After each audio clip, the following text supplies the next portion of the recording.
sometimes harmful narratives around race, power,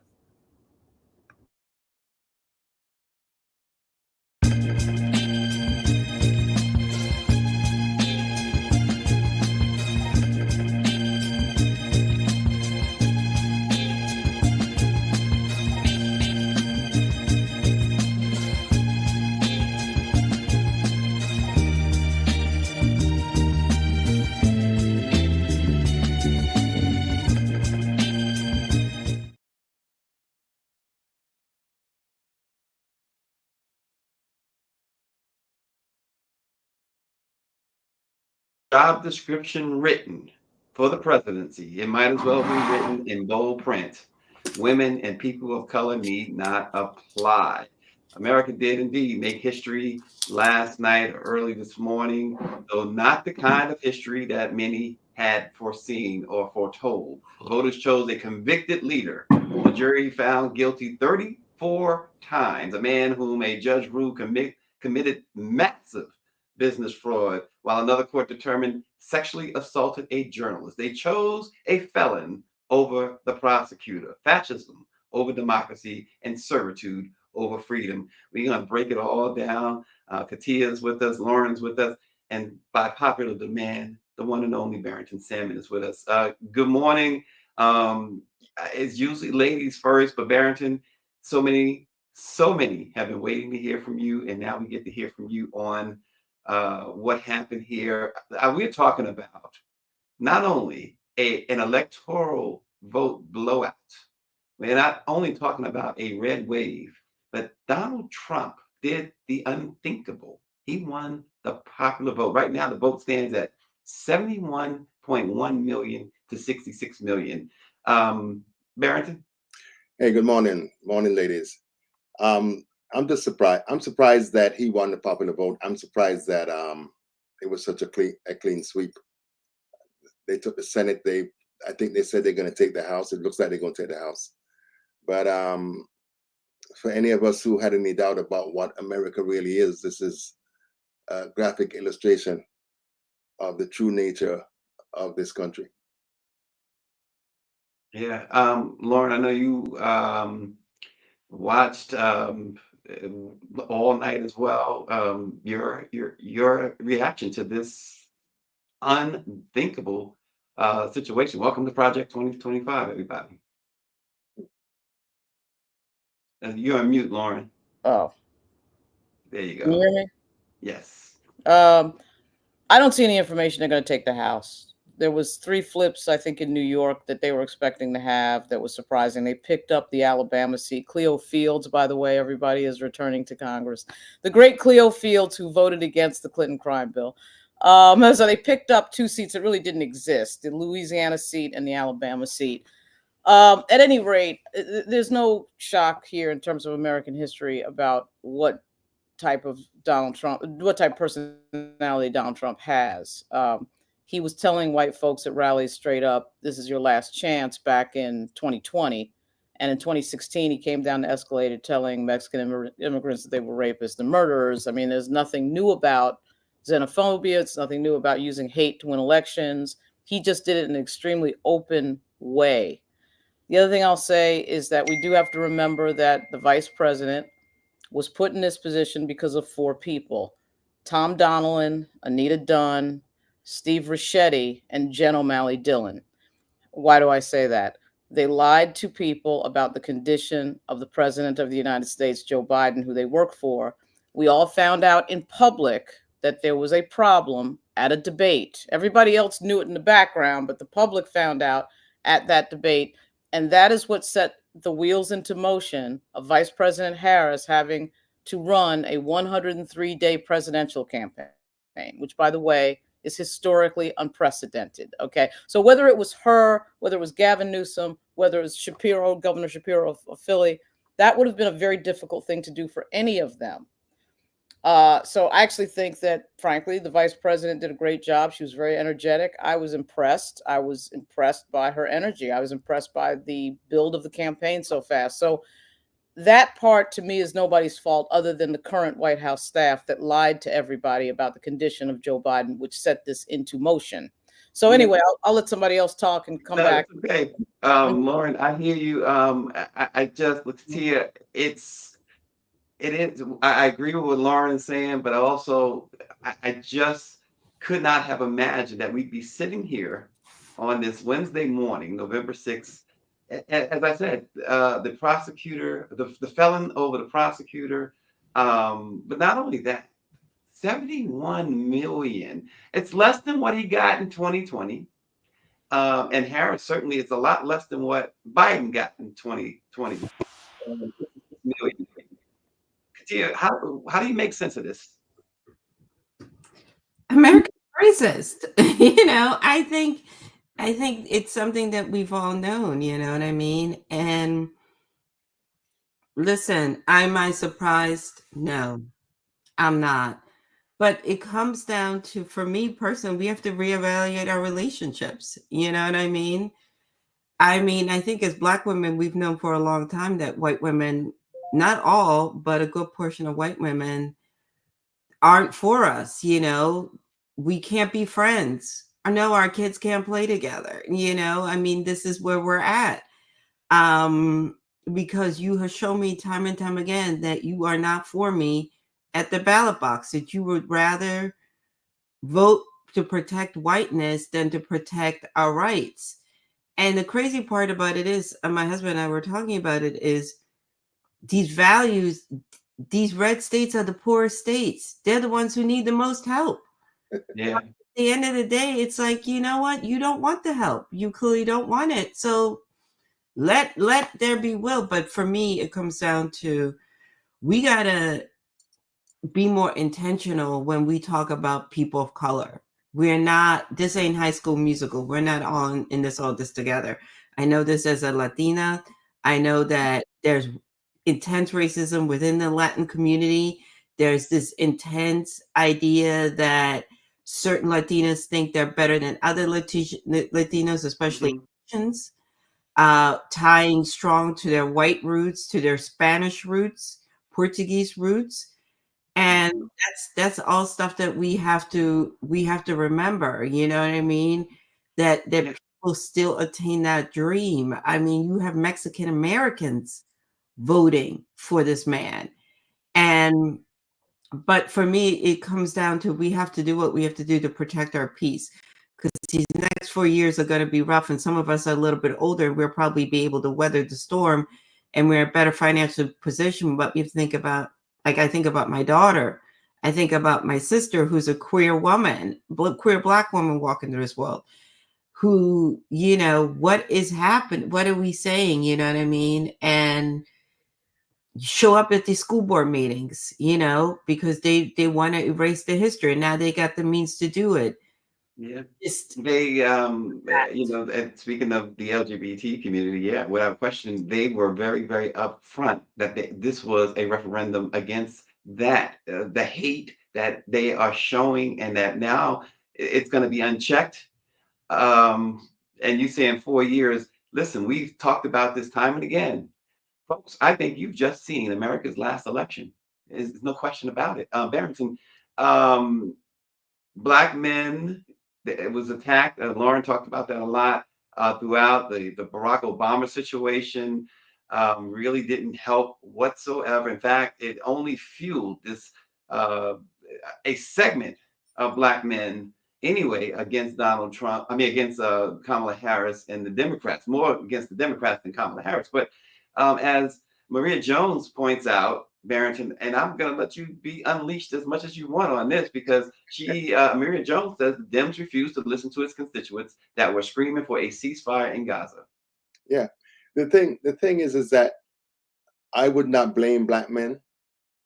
Yes, Mm-hmm. there are significant numbers that are misogynistic and fearful of Black women and all of that. We got to put the blame where it belongs, with these crazy ass white people.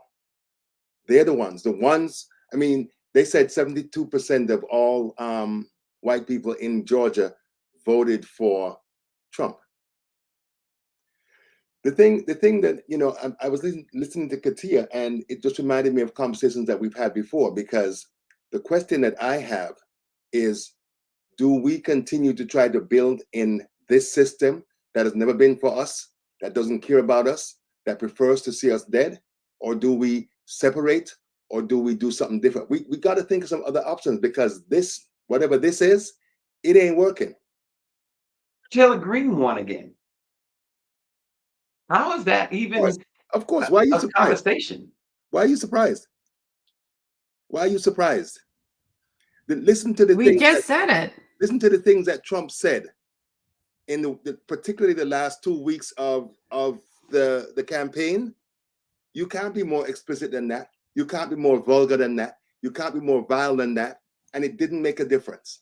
So for us, the thing that just strikes me all the time is that the moral compass of this country are African Americans. And African Americans are always showing the rest of this country what its ideal should be. And at some they talk about black men not voting for Democrats. You got to give folks something to vote for. You can't just tell them that Trump is the worst thing that ever happened and think that that's going to be enough. And I've talked to folks for my interviews and stuff, and I talked to an activist in Alabama. He's been on the ground for 8-9 years. He said the most they've ever gotten from the DNC is $30,000. And every election, they come the month before the election, and they're going crazy trying to get you to vote, trying to get you to register. That's madness, bruh. Yeah.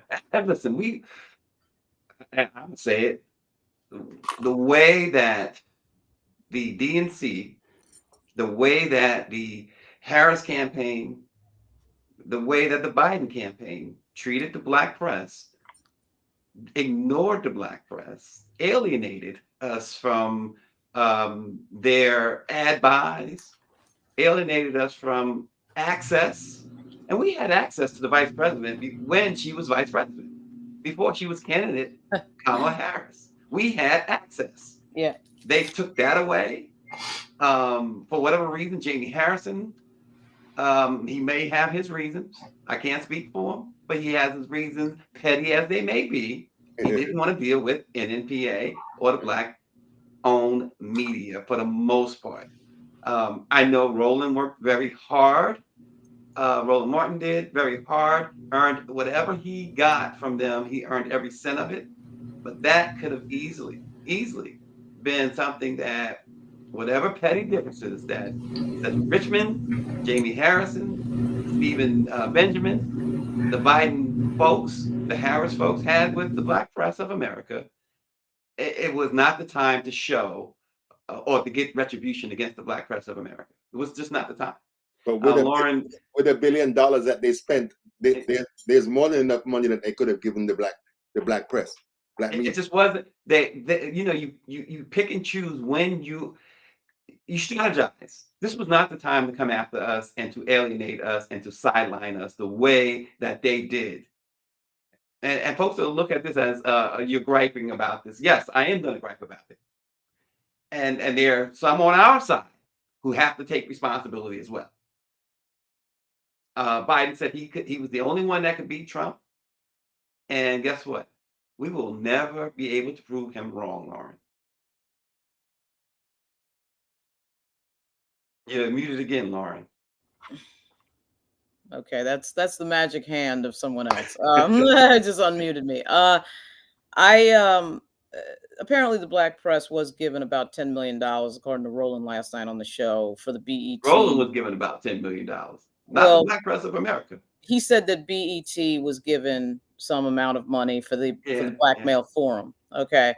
I'm not certain about any other individual platforms. I do think that this conversation that never ends with regard to funding black platforms when these elections come up is something that has to be confronted. It probably was going to be confronted by Harris because according to what everybody was saying, she was in the background wanting that to happen, and somehow the machinery didn't allow it to happen. Okay, so we've heard that a million times, but I do think that she was probably going to be a lot better in the long run than what we've seen. But I think we do have to remember this was a 103-day campaign. Okay. And this 103-day campaign happens. If we wheel back the history, this entire thing that is Donald Trump was a backlash from President Obama, because Trump got mad that Obama made fun of him at the correspondence dinner. And next thing you know, he's running for president. Then we got the mistake of the 26 campaign brought to us by Robbie Mook and Hillary Clinton that really sets into motion Trump's power. He gets into the White House when frankly he shouldn't have. She actually got 2.8 million more votes than he did, but of course he won on the map, right? So then we have Joe Biden that comes in there really as the perfect candidate to win in 2020. I don't know who else could have pulled that off. He has the name recognition, he had the support of the party, he had all that, and he won. But I think we have to keep in mind when we start going down these roads of course it's racism and misogyny in America, because that's so much a part of the American story. But remember that a white male, Joe Biden, only got 51% over Donald Trump in 2020. A white male that is Scranton Joe, that's getting the hard hats and the so-called white working class white folks, he wins barely. I mean, certainly misogyny and patriarchy and racism is always a part of the backdrop of the American story. I'm not completely clear that Gavin Newsom could have come in July and done a heck of a lot better than Vice President Harris or Governor Shapiro of Pennsylvania. Maybe they could have, maybe they won't. It's impossible to know the answers to those questions.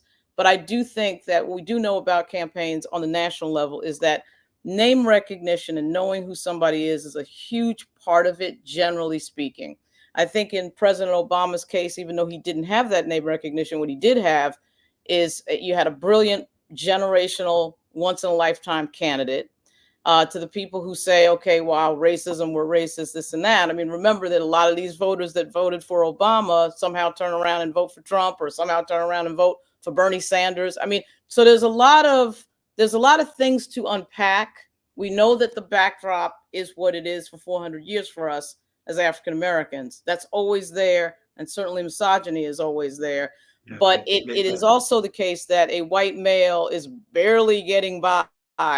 Only 4 years ago, barely winning against Donald Trump. So there's something deeper going on. I do think Trump has a brand that is, what they say in politics is put it where the goats can get it. And he talks in a way that is, going right to the id of a lot of people.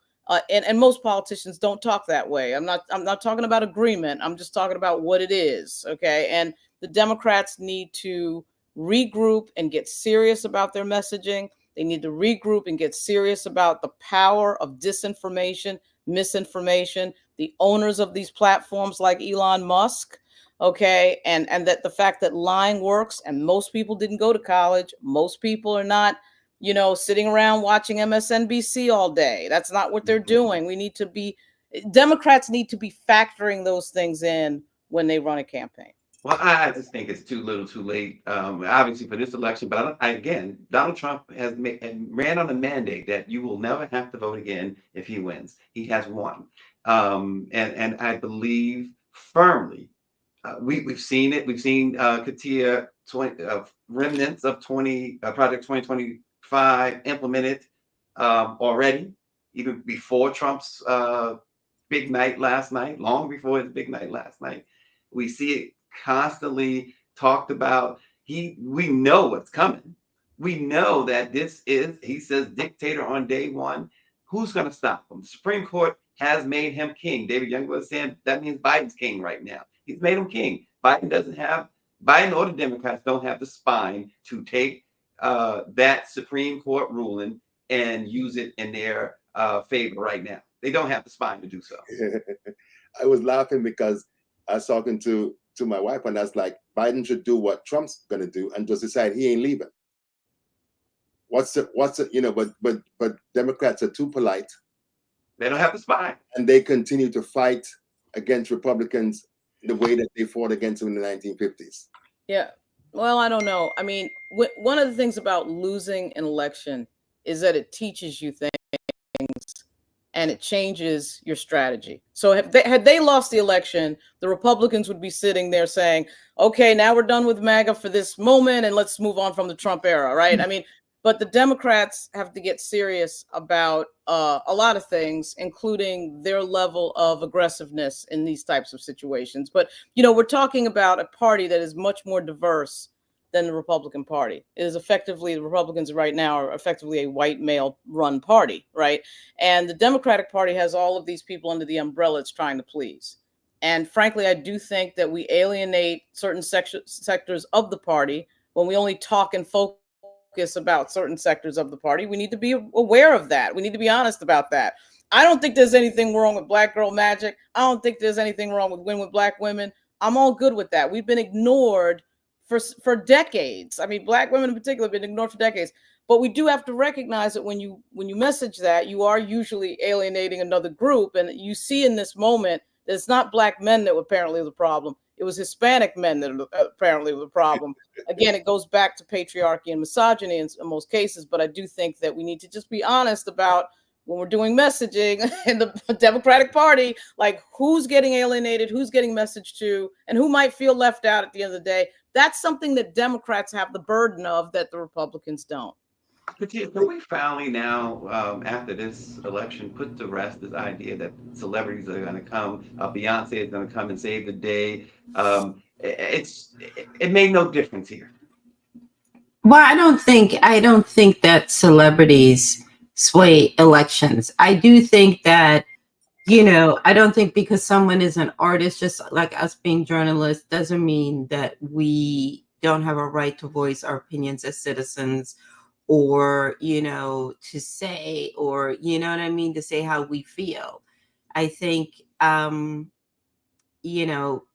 people have a backlash against celebrity culture. You know what I mean? They look at them having money and everything. So I would say in that sense, no, it doesn't. But I do think that if you are passionate and you are consistent about it, I mean, it's like trying to be a little bit pregnant. We can't be mad that the 1% doesn't give back.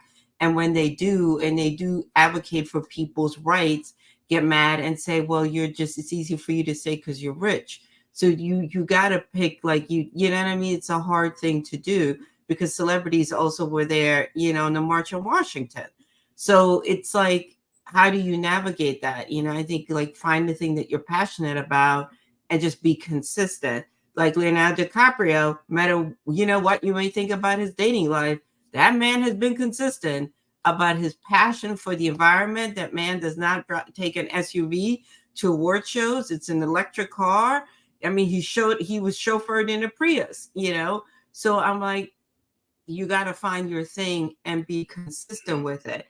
I mean, again, I think the number one thing, though, beyond anything, I mean, I agree that the Democrats have to learn to be mean. I mean, I pray that Hakeem Jeffries does become Speaker of the House, and I hope that he puts the gavel down to a lot of the shenanigans that Trump wants to do.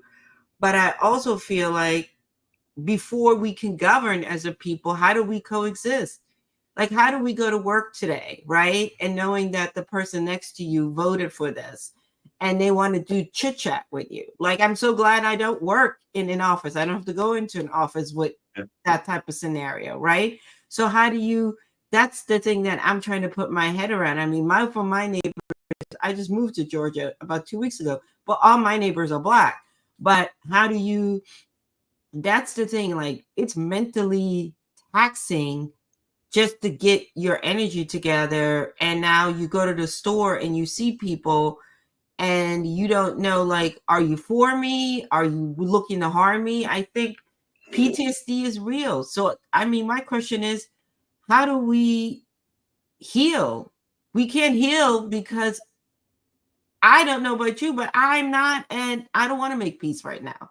I didn't want to make peace 8 years ago. So I'm just, and the other part too is I do want to say too is I also blame journalism a little bit. We've had the CNNs wanting to appease, to pick up the right wing, MSNBC too a little bit. We have newspapers run no longer by journalists. We have newspapers run by tech people. The New York Post, the Washington Post, the New York Times used to be the standard. It used to be where you wanted to go work. if you wanted to be a truth teller. We are now in the clicks and ally age, and it's killing us. And it's part of the reason why our community is going to the shade room to get their news. We are not supporting what we all do, which is work for, smaller media outlets where you're still doing investigative journalism, where you still have an editor that says, where are you getting this from?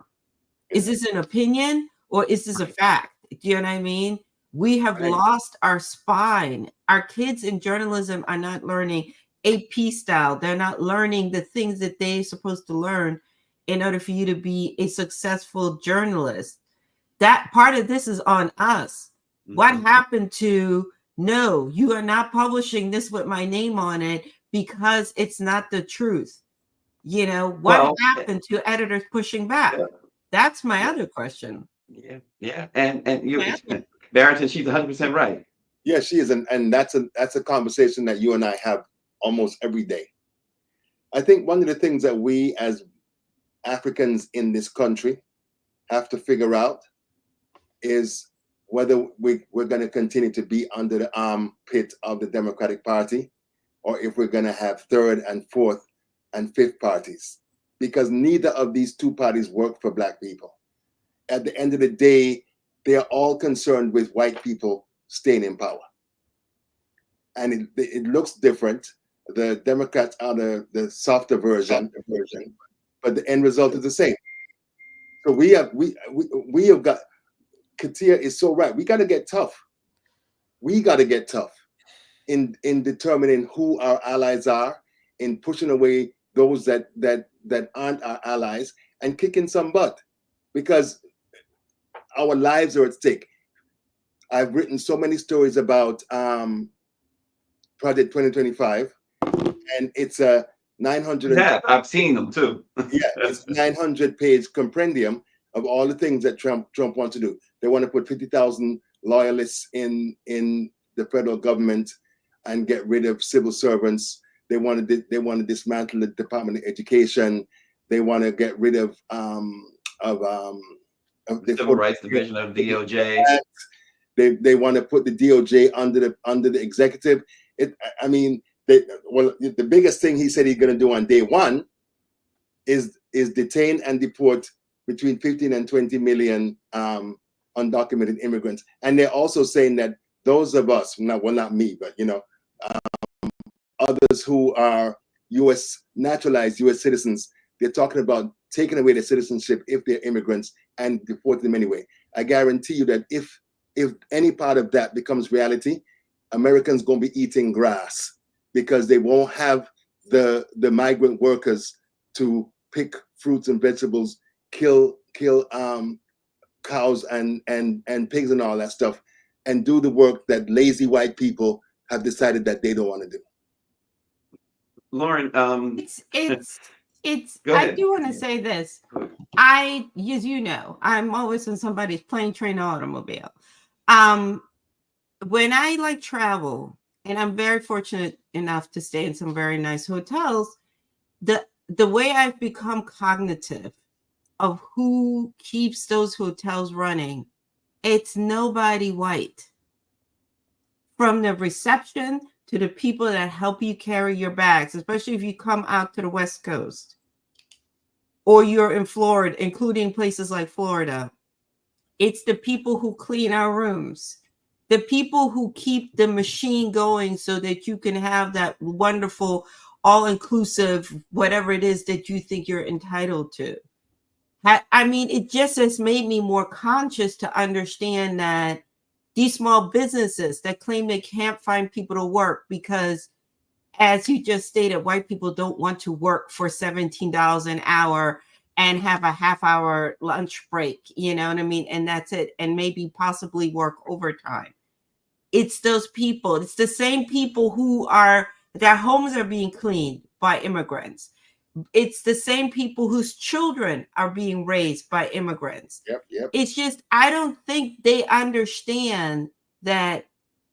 Mess around and get rid of these people. You're not going to have your produce, as the man said. Nobody's lining up to pick broccoli.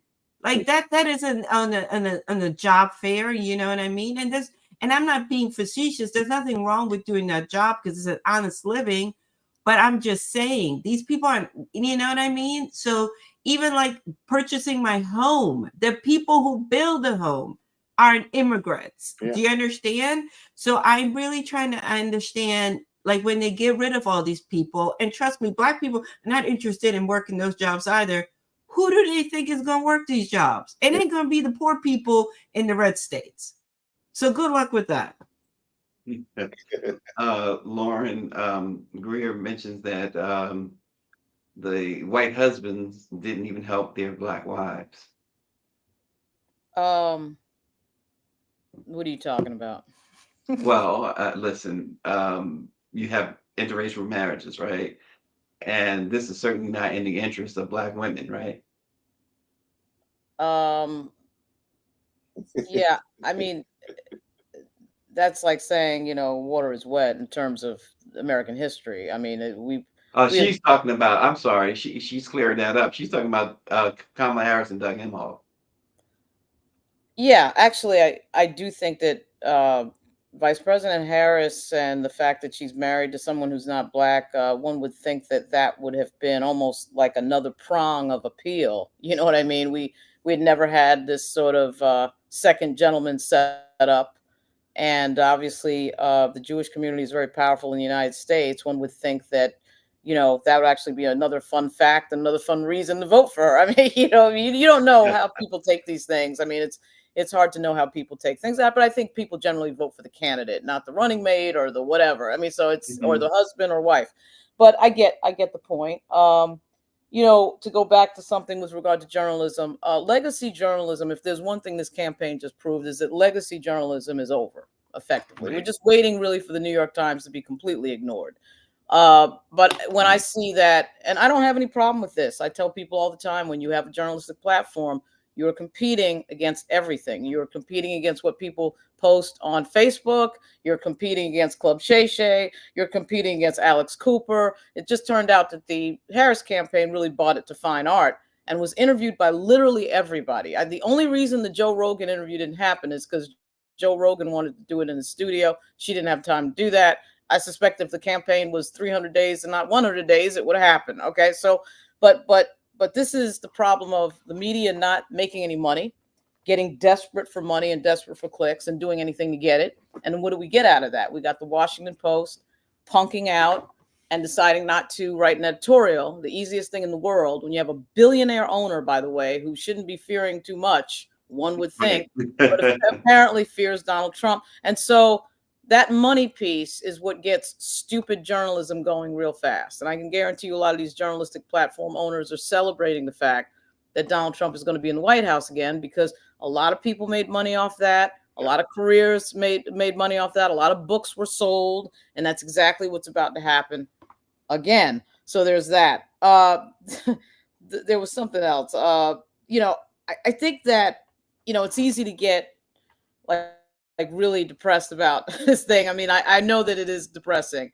but you do have to keep in mind that there are some special characters that show up in politics every now and then. Barack Obama was one of them. And I think Donald Trump is another one. This guy started out as on a show that I watched all the time. And in fact, have the box set of the first season, The Apprentice. That was actually a good show. It was an interesting show. If you owned a business and you were into entrepreneurial stuff, I mean, that was an interesting show to watch at the time. It was the first sort of entrepreneurial show at the time. And that Donald Trump, which I grew up in New York, that Donald Trump that I saw, even the Central Park 5 Donald Trump, even the worst part of Donald Trump, is not the person that I've been looking at for the last, 8 years. Oh, everyone who knows him, Lauren, I'm talking about from Howard Stern to Joe Scarborough to others, say the same thing. This is not the same guy. Right. And so I know that that's cold comfort. Right. But something is up. I tend to think that there is something maybe organically wrong with him in terms of something going on, but I'm not a clinician and a doctor to know, but he's clearly a different person, And this is not to say that if that person in 1985 had gotten elected, everything would be great. I mean, we do have to remember his father was arrested at the Ku Klux Klan rally. I mean, the guy clearly is a product of what I would say is just sort of boilerplate American racism. I mean, his thoughts and views on things are not things that we've never dealt with before as Black people in America. I mean, there's nothing new about that. What's new about it is that he completely pulled back the curtain.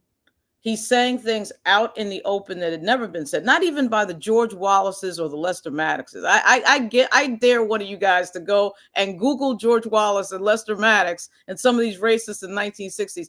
They were reluctant to talk that way. I mean, they talked in sort of a code. Jesse Helms talked in sort of a code, the deep down, that he's right with the hands, that commercial. I mean, they never openly said it. Donald Trump has dropped all pretense, as Greg Carr and Howard would say.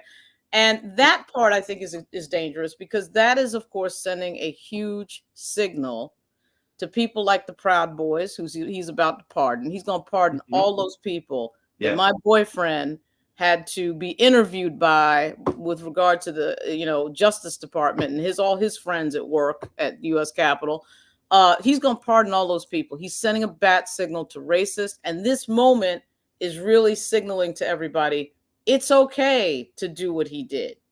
There's nothing countering that, and that's why the Democrats have to get open air hate from here on out. Well, the thing that we need to do is to do what the Deacons of Defense did in the 1960s. We better get our weapons, and we better go to gun ranges and make sure that we do things to protect ourselves, because Jesus ain't coming to help us. Roland said something very similar last night. Remember when Trump first got in, gun ownership among Black folks, responsible gun ownership among Black folks went through the roof. Yeah. I mean, there has to be a real honest conversation going on in the high leadership of the Democratic Party. Here's the thing, and as Orangey says that Biden had better pardon his son. Well, we might see now that Biden offers a pardon to Donald Trump before Donald Trump takes office, as really perhaps an olive branch. I don't know. I'm just thinking out loud. And look, something I think is interesting is Roderica Applewhite, who is the director of Black media for the Biden administration, a title that certainly is going away come January, just tweeted 5 minutes ago, not that it matters at this point or will be acknowledged by the broader electorate in any way, but you'll notice that there are no accusations of a rigged elections or calls to stop counting votes or threats to turn violent because we didn't win. Yeah. Okay, so what? Okay, Yeah, good for you. I'm not impressed by, oh my God, we're the good people and they're the bad people. The Democrats. And that's Laura, go ahead, because that's where I was going with that. Go ahead. I mean, I just think the Democrats, this is the problem. I mean, there was a member once upon a time in Congress named Alan Grayson from Florida. And then there was another member once upon a time in Congress named Anthony Weiner. The second one ended up leaving in scandal. The first one just left.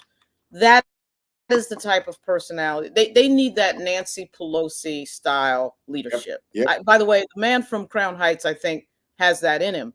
But they need somebody that is willing to wield power, just like Mitch McConnell. Who is the Democrats' Mitch McConnell? I mean, Pelosi is the closest I can think of. But this whole idea that we're announcing how nice we are as Democrats, I mean, that for me, when I worked on Capitol Hill, this was always the problem. The Republicans are there to gain power and hold power and put people on the Supreme Court. They're going to get probably 2.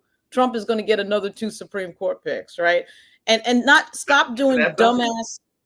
Right. Stop doing dumbass things like selecting Merrick Garland for the Justice Department because, we feel sorry for him because he didn't get on the Supreme Court. Merrick Garland has been an unmitigated disaster. Okay. The other thing the Democrats do too is they damage their own people. Okay. I'm not going to rail on about Justin Fairfax. I'm going to go back to the example of Andrew Cuomo. Okay. Yeah. Andrew Cuomo probably would have been the attorney general had it not been for the fact that a certain group of liberal Democrats in Brooklyn decided that they needed to get him out of the way with a bunch of nonsense. That's what it is, nonsense. The fact is, we need people like Andrew Cuomo. We need guys like that are tough, that are willing to do what needs to be done, and not afraid of Donald Trump. Because the thing about Cuomo is he grew up with Donald Trump. He's not afraid of Donald Trump. But what does the party do? They damage his career, right? Over nothing that I can see. It's certainly nothing prosecutable, right? So we end up with Merrick Garland instead. I'm not saying that the conversation was ever serious that Cuomo was going to be AG, but it was discussed. There was a rumor that went out, and it ends up being Merrick Garland, and Merrick Garland is a disaster. Okay, that type of person needs to be excommunicated from the Democratic Party. Democrats need to get real about what the threat is. Merrick Garland is the reason why Trump is not going to face any retribution. Exactly right. Because he's held in his hands for 2 years and didn't do anything. Like he was afraid to, like he was afraid of Donald Trump. We're always afraid to I don't want to use the term pull the trigger. That's a violent thing, but the Democrats are always afraid to do what needs to be done on the side of right. We got close with Benny Thompson. I mean, Benny Thompson really sat there and spoke truth to power during the hearings on the attack on the Capitol. Mm-hmm. But you got to have more people like that and stop being afraid of the Trump voter or whatever they're afraid of. And they're actually on the side of right. And Biden was doing this too. Oh, I can have lunch with Strom Thurmond, so that makes me that whole thing is that is a loser. That is a But that's what I mean. I'm like, you can't break bread. You can't normalize relationships with these people. That's right. I think if nothing else, we gotta accept you can't be cool with everybody. Not everybody can go with you. Do you know what I mean? And that includes the Brian Donalds, all of that. All of these types of people. Like, there's going to be some relatives that have to stay off the do not resuscitate list. They can't come for Thanksgiving or Christmas or the barbecue or the graduation. It's just it. You are free to make, I always say this, and people think like they're so mind blown when I respond with that. And people are like, oh, it's freedom of speech and I can do what I want. Yeah, you're right. But you're not free of consequences. So your choices have consequences. We cannot kiki. We are forced to work together at a 9 to 5 or whatever you have to, because you can't choose your work family and bills are still due on the first of the month. We got to share supermarket, airplane space, all of that. But we're not cool. Yeah. We are not cool because you have shown me. So to me, it's like, you can't have progress. And that's it. And I think the other problem is within the Democratic Party, where you're trying to appease progressive, you're trying to appease this, you're trying to appease that. Somebody's got to be like, listen, we keep losing. So clearly we're all in this together, we're trying to please everybody. It's not. I think, I hate to say this, but they need a James Carville type of leader. Do you know what I mean? Somebody who is not afraid to be politically incorrect, because clearly that is what people are responding to. I also want to say this. When people keep saying the messaging, I think, yes, the Democrats have to learn to speak plainer and quicker and get to the message, right? But I also feel like I'm just going to speak because we're all Black and we having a Black moment now. We also got to look inwards. We are not having critical thinking conversation at home at the dinner table. I grew up at a dinner table where we spoke current events. We had to read the paper to be aware of what's going on. That is not Democrats. That is not the world. That's us being better parents, making our kids read the summer reading list, critical, because these books are going to be gone in the schools. So I do think as Black people, while yes, it is exhausting. And I asked myself this morning, how the hell did the ancestors do it when it was 10 times worse? Like, how did they keep moving forward? Like, that to me is the $24 million question. But I also think we do have to ask ourselves as Black people, when did our kids think, when did we become proud of being willfully ignorant? Because we fought for the right to have an education. But now it's like we want to be willfully obtuse. We got to absorb some of this in terms of like the misinformation, because Well, we all got an auntie and a mama or whomever calls you and asks you, is this true? the thing to remember, though, is, Black people over-index with regard to poverty. As we all know, it's like we're at 28%, 27%, and have been for some years. And we live in a country with over 40 million people still under the poverty line. And that conversation is almost never had by either party. And when you are trying to go through life stressed out about basic needs like, shelter and food and transportation, it gets very hard to get into the more granular arguments with regard to what we're doing with this presidential election, And so I do think there is a huge problem with Black leadership right now. We almost saw, I thought, a recovery of it in, I think it was 2018, that 2017, 2018 Black Lives Matter period. Then Black Lives Matter decides to convert into a movement that is focused on something other than police brutality. All the while raising money off of police brutality of a Black male to the tune of $90 million, by the way.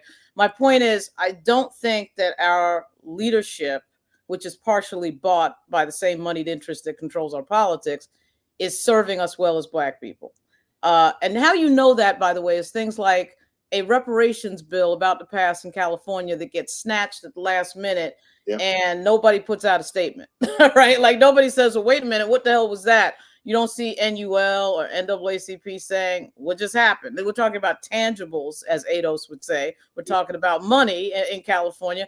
And so I think Black people have the added problem, and always have had the added problem, of having to worry about basic needs in a way that other communities have not.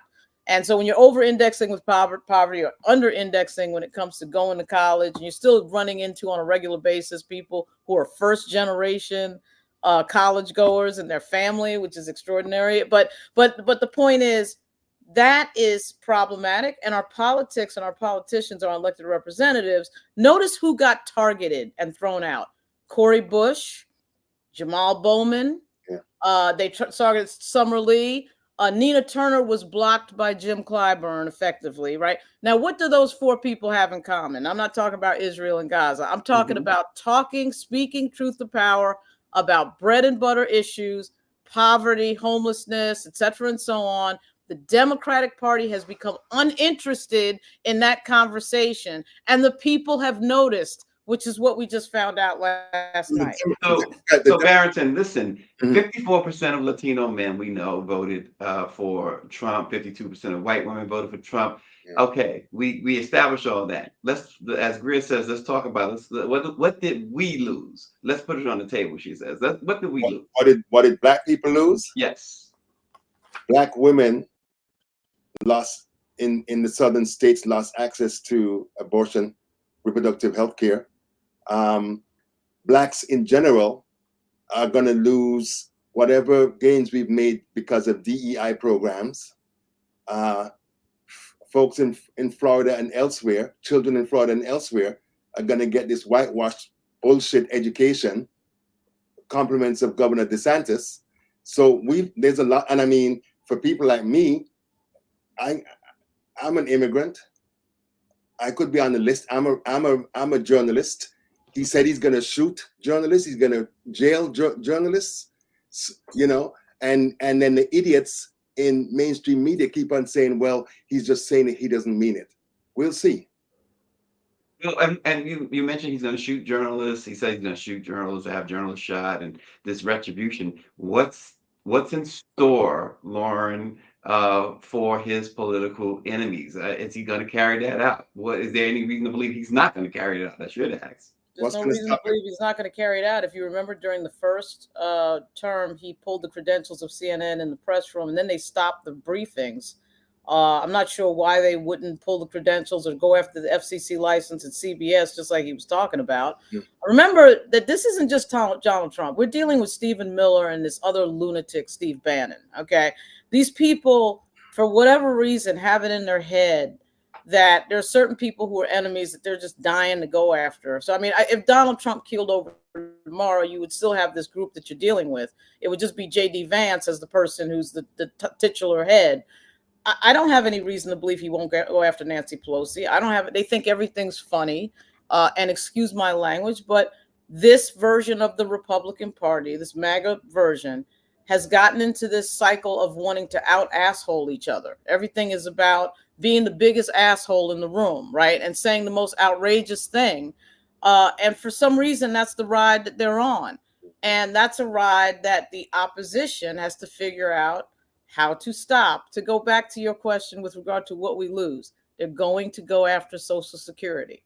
They're going to go after the student loan payback. They're going to end that. That is obviously going to end. They're probably going to try to go after healthcare, known as Obamacare. They keep bringing that up over and over again. They're probably going to try to F up the civil service. Remember that Reagan effed up the civil service when he was president. He made an adjustment that cost a bunch of people a bunch of money. He didn't completely end it. But for some reason, I don't know why, and I don't care why, because they're lunatics. Steve Bannon and these people want to make it difficult for people to get a pension and to live a life where you spend the 20 years at the federal job, and you do that because you're a mail carrier, because you're doing something that's not a political job. They want to end that. My theory of the case on this Republican Party has always been they want more poor people so that idiots like Elon Musk can have desperate people that want to work minimum wage someplace. Because if you think about the donors of the Republican Party, it's the owners of, Walmart, and the Home Depot guy died yesterday, right? What do they want? They want cheap labor. This is why I don't understand why they're against immigration. They want cheap labor that they can push around. Now they're trying to get AI because they don't want real people. So because we don't have to pay AI, and AI, is a bunch of machines.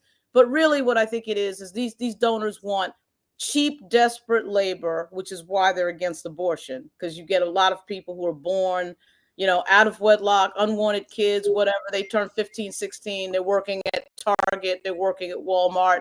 And that's just what they're doing. And that's it. They need more people like that. I think that's their theory of the case. I mean, they're always trying to make things difficult for poor people. If you remember when Biden gave out the $1,500 checks during COVID, all the Republicans were against it, all the while voting for billions of dollars to go to Ukraine, to go to the Middle East, to go to Asia, that Taiwanian aid. I to this day don't know what the Taiwan aid was.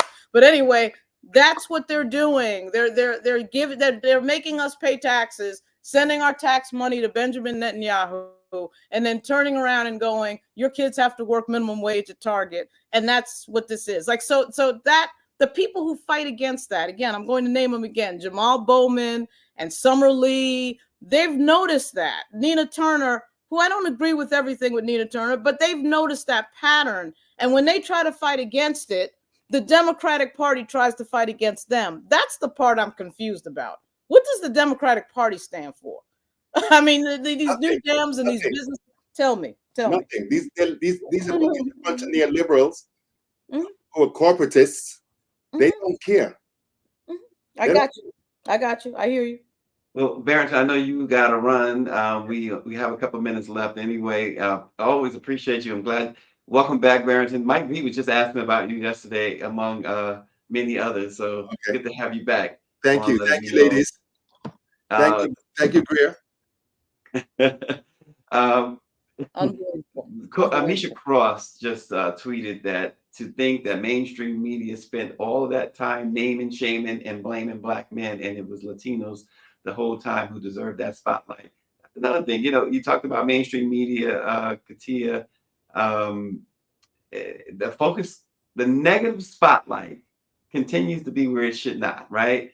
We continue to miss really the problem when it comes to these things and what people have identified as the problem anyway. I mean, we lost our courage. We lost producers and editors. We lost newsrooms saying, you know what I mean? Quitting is not like, you can't run a paper. Like, it's just, it's why I do think that traditional media as we know it is over. I also think we have to get back to being willing to investigative journalism, to continue to show these, problems. I mean, we did it during a time when the odds were really, like, not to say the odds aren't against us, but when the odds were really against us and we couldn't go to certain places and we really had to be backwards and forwards to inform our communities about what is going on. So we got to decide, as journalists, no matter what aspect, no matter what our beat is, who are we going to be? Are we going to live on our knees for this fake access where we can't ask real questions, or are we going to go and stand on our feet, And I'm not the living on my knees type of thing. First of all, I'm too old. It takes too long to get up. And second of all, I just don't have that in me. I think about, you talk about educated. I am the granddaughter of a woman that had to leave school in 3rd grade, born in Minas Gerais, Brazil, under my mother lived and grew up in a dictatorship in Brazil, and in spite of that, went out into the world, what I mean? Got an education, speaks 5 languages, moved to this country speaking a little bit of English, and then, went back to school and got a civil service job and changed careers. So to me, it's like, I think about them, as annoyingly exhausted as I am today. But I do think about how the thing I do remember from my grandma that stays with me and that stays with me in moments like this, and it makes me a little bit emotional, is she was so, I'm the oldest grandchild, and she spoke power into it, where she was like, you have a choice. You have an opportunity to be an educated woman, to have things in your name, to have agency over you. You know what I mean? She understood that, and she was married over 40 years. So I asked myself, I thought about her, when I graduated college. I thought about her when I started my business. I thought about her, when I had my daughter. So I think we have to lean on that a little bit, but I do think we have every right. This turning the cheek thing, Black people, we got to let go of that. And also as Latinos, we got to hold each other accountable. I say this all the time. I said, Afro Latina, we have to sit down and we have to say, you want to be white and you want to vote, you want to hold on to your Spanish and Portuguese, whatever freaking heritage you think that makes you better, be my guest. But do not call us when they start getting rid of you, when they start denying you a seat at the table. Byron Down, you did all this butt licking, and he went and got somebody else. So we do have to, and I asked John Leguizamo this when he did a series on Latin America, which is like his second one, right? I raised my hand and I said, the problem is when we make these series, we always highlight the same countries in Latin America, the same people who look a certain way. We don't talk enough about the plight of indigenous people. We don't talk about that all Latin American countries, all 33 of them, have Black people, including Argentina. We don't talk about the fact that we all have this in common, dictatorship and people escaping, coming to America for these things. So we got to have a more honest conversation as Latinos and hold each other accountable. But I do think that, we have to persevere, but we don't have to break bread with these folks. We Lauren, don't. this before great commentary, by the way, Katia. Before we close, Lauren, Shirley Chisholm once said of the 2 handicaps, being Black is much less of a drawback than being female. And Jasmine Crockett says that she's proud of Vice President Kamala Harris, who was younger. She says y'all were upset about age. Well, Kamala was younger. She says Kamala was smarter. Trump never wanted to debate her again. She's kinder. He spews hate towards everyone. And she looks out for the U.S. He's looking out for himself. And she goes on to say, but as I said many times on the campaign trail, this election was more about us and what it is that we wanted for our future. And well, Project 2025 is loaded. Yeah, I'm an optimist, and all this whining about, quoting Malcolm X talking about how black women are the most disrespected and we're this and that. I'm not into that. I'm not into that. You know why I'm not into that? Because I've read all my Ida Wells biographies and all my Harriet Tubman biographies, and my grandmother came over here from Barbados with my great grand, who was a cleaning woman, and bought a house that is now worth a lot of money in Brooklyn with 3 people. And so I don't like sitting around bitching. I really don't. I know that's in vogue for some of these younger folks that want to complain about whatever. It's not my thing. My grandmother came in here, Great Depression. These are cleaning women. These are cleaning women who figured out a way to make it, and I'm just not a fan of this idea that we're despairing. This nation came within a few 100,000 votes or so, probably a few million. I haven't looked at we don't have the final numbers yet, of electing a black woman the president of the United States. It probably would have happened hadn't been for the accident of her having to run a 103-day freaking campaign, which that is extremely difficult to do. I think she did the best with what she had. I think she was extraordinary. I think Vice President Harris was extraordinary.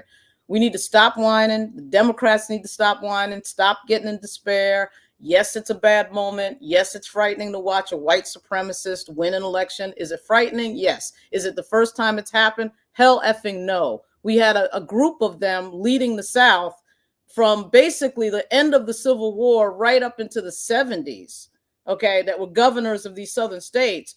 We as black people have seen this movie before, and we need to stop telling ourselves that we're going to lose or they hate us or whatever. If Harriet Tubman could go 4 states on foot, with her family up to Maryland and back twice, we need to stop thinking that we can't, defeat what is coming. We know what's coming, and we have players on the field that can play this game.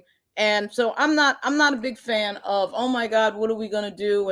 And we're black and we're women and we're disrespected. We got a lot of strong black folks out there, female and male, that know exactly what time it is. We just got to put the game together, get a strategy, and move forward.